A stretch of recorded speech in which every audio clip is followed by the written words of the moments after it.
Continuamos con el Noticiero Popular de Barricada TV y pasamos a la entrevista, o una de las entrevistas del día de la fecha. Estamos con José Seoane, que es integrante del Instituto Tricontinental de Investigación Social. ¿Cómo estás, José? ¿Qué tal? Buenas tardes. Bien. Bueno, ¿querés empezar, antes de que desarrollemos un poco más sobre una de las investigaciones que realizaron últimamente? ¿De qué se trata este instituto? Sí, claro. El Instituto Tricontinental de Investigación Social es un proyecto de construir un instituto de investigación del sur global. Por eso es tricontinental, recupera un poco la idea de la tricontinental, de la experiencia de articulación internacional y del sur promovida por la Revolución Cubana hace unas décadas atrás. Esto más orientado a la investigación, articulando redes de intelectuales del pensamiento crítico de Asia, América Latina y África. Una de las formas de denominarse que estaba leyendo en la página decía que era un nuevo centro de investigación promovido por los movimientos populares. ¿Qué implica generar, digamos, conocimiento académico desde los movimientos populares? Bueno, es todo un desafío. Efectivamente es así. El instituto es un proyecto que forma parte de un proyecto mucho más amplio de convergencias de movimientos populares del sur del mundo, que aspira a realizar la primera Asamblea Internacional de los Pueblos en febrero del año que viene. En el marco de este proceso de convergencias se decidió promover este intento de estimular el pensamiento crítico vinculado a los desafíos que afrontan los movimientos populares en el mundo hoy, ¿no? Y es todo un desafío porque implica promover un diálogo entre los investigadores de izquierda, de la red del pensamiento crítico a nivel global, con los movimientos populares, en una perspectiva, si me permitís extenderme un poquito, sí, en una perspectiva que no supone una jerarquía de saberes, sino que entiende que los saberes y las prácticas están en los dos campos, tanto en el campo de los intelectuales como en el campo de los movimientos populares. En ese sentido es más un esfuerzo de articulación, de diálogo entre ambos procesos, orientado a promover, a generar herramientas teóricas, conceptuales, análisis, procesos de divulgación que contribuyan a la emancipación social. Y en esta práctica encuentran dificultades entre lo académico, la calle, cómo tratar de buscar ese término medio o poder entrelazar las dos cosas, ¿cómo se da este proceso? Sí, dificultades hay, ¿no? La lógica del capitalismo supone la división social, ¿no? La decisión social y más en estos dos campos, ¿no? La construcción de un saber de élite y la consideración de los sectores populares como carentes de todo saber. Y hay que romper prejuicios, hay que cuestionar modelos de producción académica. Es en cierta medida un gran cuestionamiento a las formas de producción académica que son propias de los marcos más institucionales. Es pensarlo de otra manera, pero ciertamente hay experiencias en el pasado y hay una red de investigadores y de intelectuales que acompañan muy cercanamente a los movimientos, y los movimientos populares también tienen sus centros de producción, de investigación, de programas, de discursos, de análisis. Entonces no es que hay vacío en los dos campos, se trata justamente de construir un espacio donde se puedan reunir, dialogar y potenciar. Ustedes vienen produciendo material periódicamente. El último dossier tiene que ver justamente con el regreso al FMI, el de noviembre, digamos. El acuerdo, por lo menos las instancias de confirmación del acuerdo fueron en junio del 2018. A estas alturas, ¿cuáles son las principales consecuencias que ustedes podrían marcar del acuerdo con el Fondo Monetario Internacional, tanto económicas como sociales, digamos? Bueno, las consecuencias están a la vista, ¿no? Es un proceso de ajuste brutal, no solo en el terreno del sector público y una transformación de la matriz estatal y de la relación entre el Estado y el mercado, con un sentido de privatización y de regulación, sino también profundizar un proceso de concentración del ingreso que marca las políticas neoliberales y las políticas de este gobierno, incluso con sus dinámicas de despojo sobre los pueblos, tanto en los procesos de desmantelamiento de la salud, la educación pública y las jubilaciones, el sistema de seguridad social, como en el terreno de una profundización del extractivismo, ¿no? Que lo vemos hoy en Argentina muy evidente, entre otras cosas, con lo que es todo el enclave de Vaca Muerta y los efectos sociales y ambientales que eso está trayendo. Y finalmente, entonces, el préstamo del FMI, ¿para qué se aplica? ¿En qué encuentran que se está aplicando el gobierno nacional estos millones de dólares que están siendo otorgados a préstamo, ¿no?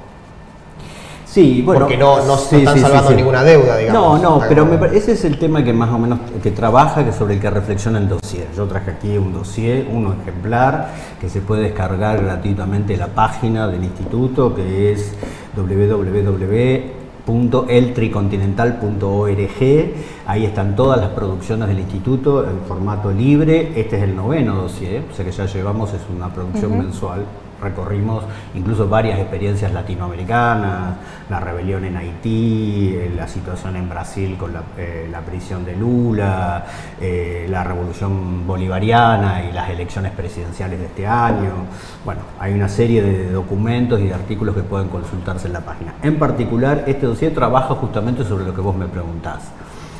Y yo diría que hay que pensarlo desde otra perspectiva, que es lo que propone un poco el dossier, ¿no? Porque el regreso al fondo, la decisión del gobierno de volver después de 15 años a abrir un diálogo y un acuerdo con el fondo, se situó en un marco de crisis económica, ¿no? La crisis empieza en abril, en mayo se profundiza y en mayo el gobierno pide el acuerdo con el fondo y empieza a negociarlo, el primer acuerdo.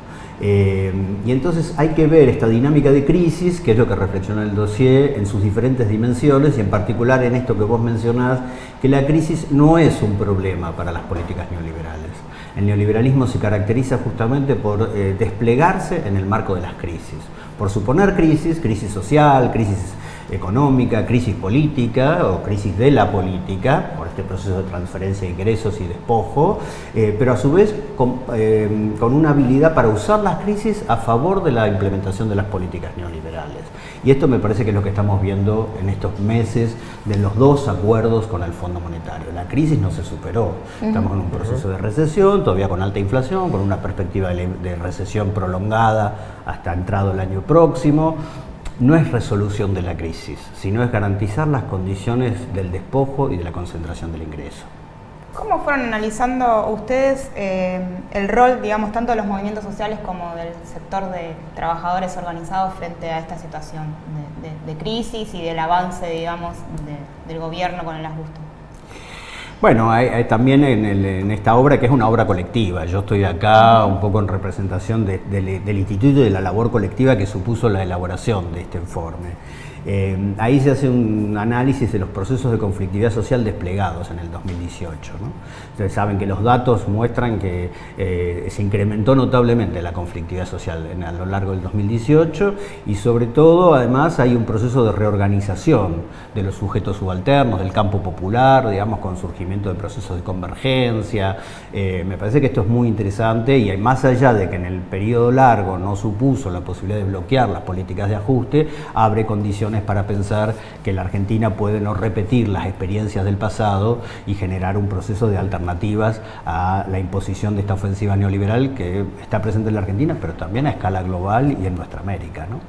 Para ir cerrando, ¿se comenta algo en el dossier sobre el G20 o si no, puedes dar una opinión de parte del instituto sobre la relación, ¿no?, con el análisis que hicieron en esta investigación? No se habla del G20, en particular sobre Argentina, pero bueno, habría mucho para hablar del G20, ¿no?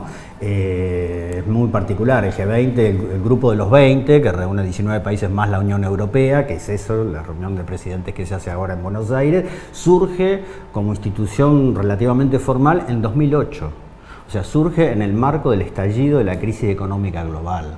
Entonces uno debería analizar que es un proceso de nueva institucionalidad global para acompañar, para gestionar la crisis, ¿no? Está muy inscripto en estas lógicas de ofensiva neoliberal y despojo que se despliegan sobre el sur. Es una reunión que se da en una situación muy particular, porque es una situación atravesada por un conjunto de contradicciones y tensiones, que es lo que caracteriza este periodo del neoliberalismo, ¿no? A diferencia de los 90, con ese sueño de la globalización feliz, este periodo del neoliberalismo es un periodo de crisis, de competencia económica, comercial, de competencia militar, y entonces vos analizás los presidentes que vienen y las cuestiones que están en discusión, y tenés la guerra comercial entre China y Estados Unidos fundamentalmente, con el anuncio de una gran automotriz estadounidense que cierra varias de sus plantas en Estados Unidos ahora, en los últimos días.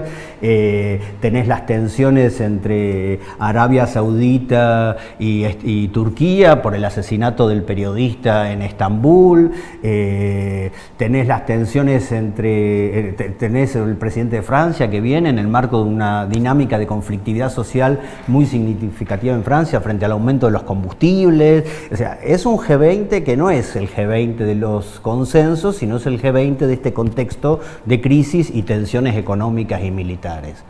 Por eso la agenda que está puesta en discusión, nadie sabe a ciencia cierta si saldrá un documento común y de qué nivel saldrá el documento común, porque las tres cuestiones centrales que están puestas en discusión no hay acuerdo, ¿no? El tema de la liberalización comercial, entre proteccionismo y más multilateralismo, el tema del cambio climático, donde el gobierno de los Estados Unidos y otros gobiernos de la región han propuesto salir del Acuerdo de París, y el tema de las salvaguardas comerciales, donde tampoco hay acuerdo. O sea, es un G20 que se da en este contexto particular de la ofensiva neoliberal actual, atravesada por estas tensiones políticas, económicas y militares.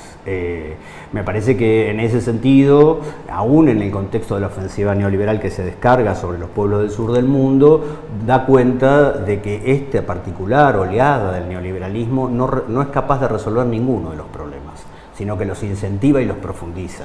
Y ahí abre una gran responsabilidad a los sueños y a los compromisos de emancipación social, de construir un mundo donde se pueda vivir, donde quepamos todos, como dicen los zapatistas.